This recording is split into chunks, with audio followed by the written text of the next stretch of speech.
I welcome you all to this another video of gravitation. आज के इस video में हम बात करेंगे न्यूटन्स लॉ ऑफ ग्रेविटेशन की। तो सबसे पहले देख लेते हैं न्यूटन्स लॉ ऑफ ग्रेविटेशन होता क्या है। आपके पास दो ऑब्जेक्ट दिए गए हैं, एक का मास m1 है, दूसरे का मास m2 है। दोनों के बीच की डिस्टेंस स्मॉल r है। तो इनके बीच का जब हम फोर्स लिखेंगे तो वो फोर्स होगा ग्रेविटेशनल फोर्स। और उस ग्रेविटेशनल फोर्स को हम लिखेंगे तो किस तरीके से हम उसको लिख सकते हैं। सबसे पहले जो फोर्स आएगा that will be directly proportional to m1 into m2। पहली इक्वेशन आपके यहाँ से निकल के आ गई। इसके बाद जो फोर्स की वैल्यू है, force will be inversely proportional to square of the distance, F proportional to 1 divided by r square.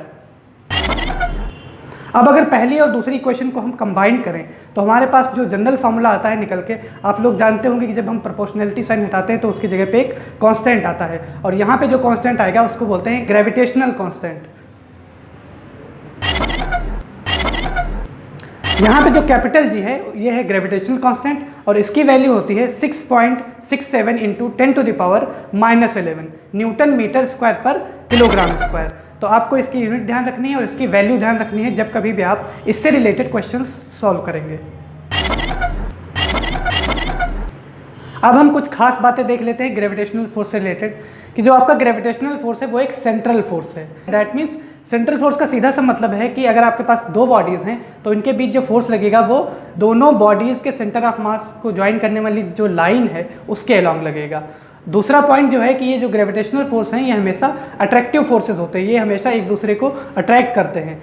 और जो तीसरा पॉइंट है कि जो ग्रेविटेशनल फोर्स है ये मीडियम पे डिपेंड नहीं करता है, किस मीडियम में आपके पास ये दोनों ऑब्जेक्ट रखे गए हैं।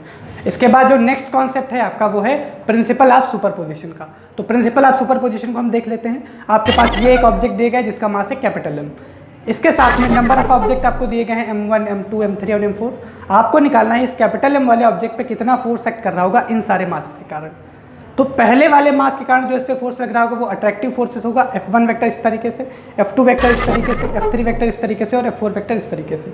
तो ये सारे फोर्सेस एक्ट कर रहे हैं इस कैपिटल M वाले ऑब्जेक्ट पे। अब हम निकालना चाहते हैं टोटल फोर्स इस पे कितना होगा। तो जो टोटल फोर्स यहाँ पे निकल के आता है उस टोटल फोर्स को हम लिख सकते हैं F vector is equal to F1 vector plus F2 vector plus F3 vector plus F4 vector. That means आपको जितने भी फोर्सेस एक ऑब्जेक्ट पे एक्ट कर रहे हैं उन सबका वेक्टर सम ले लेना है और आप निकाल पाएंगे टोटल रिजल्टेंट फोर्स इस कैपिटल M वाले ऑब्जेक्ट पे कितना लग रहा है। इसके बाद जो नेक्स्ट कॉन्सेप्ट है वो आपका ग्रेविटेशनल पोटेंशियल एनर्जी के कॉन्सेप्ट। आपके पास दो मास दिए गए हैं M1 और M2, वो दोनों मासेस स्मॉल और डिस्टेंस पे सिचुएटेड हैं।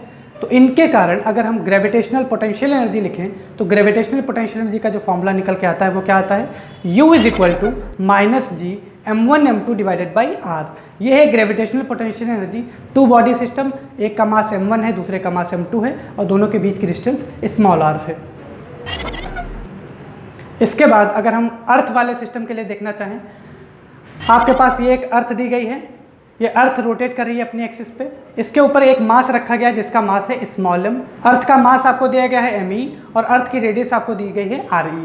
अगर आप इस सिस्टम के लिए ग्रेविटेशनल पोटेंशियल एनर्जी लिखना चाहें तो उसके लिए क्या फॉर्मूला निकल के आता है, U is equal to -G MEm divided by re।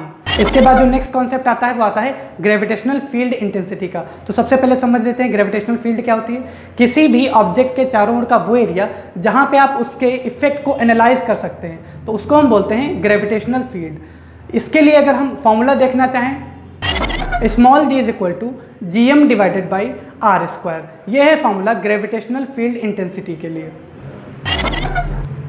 तो सबसे पहले देख लेते हैं इफेक्ट ऑफ एल्टीट्यूड। ये आपको अर्थ दी गई है, अर्थ से h हाइट ऊपर आपको निकालना है किसी पॉइंट पे ग्रेविटेशनल फील्ड इंटेंसिटी की वैल्यू क्या होगी। तो ग्रेविटेशनल फील्ड इंटेंसिटी की जो वैल्यू आप यहाँ से निकालेंगे वो निकल के आएगी GH is equal to G divided by 1 plus H upon RE का होल स्क्वायर। अब यहाँ पे जो नीचे डिनोमिनेटर में टर्म है उसको जब आप ऊपर ले जाएंगे और उसके लिए सॉल्व करेंगे तो आपके पास निकल के आ जाएगा GH is equal to G 1 minus 2H upon RE। बाकी हायर ऑर्डर टर्म्स को हम नेग्लेक्ट कर रहे हैं, क्यों? क्योंकि स्मॉल h हाइट को हम रिलेटिवली स्मॉल मान रहे हैं कंपेयर टू RE। इसके बाद हम देख लेते हैं इफेक्ट ऑफ डेप्थ क्या होता है। आपके पास ये अर्थ दी गई है, अर्थ के अंदर अगर h डेप्थ आप नीचे जाते हो तो वहाँ पे g की वैल्यू क्या निकल के आती है। तो वहाँ पे जो g की वैल्यू सॉल्व होकर आती है, G dash is equal to G 1 minus H upon R E. यहाँ से आप निकाल सकते हैं एच डेप्थ जब आप नीचे जाओगे तो ग्रेविटेशनल फील्ड इंटेंसिटी की वैल्यू कितनी हो जाती है। Thanks for watching this video. If you have any query regarding this video, you can comment in the comment box or you can visit our website. Thank you very much.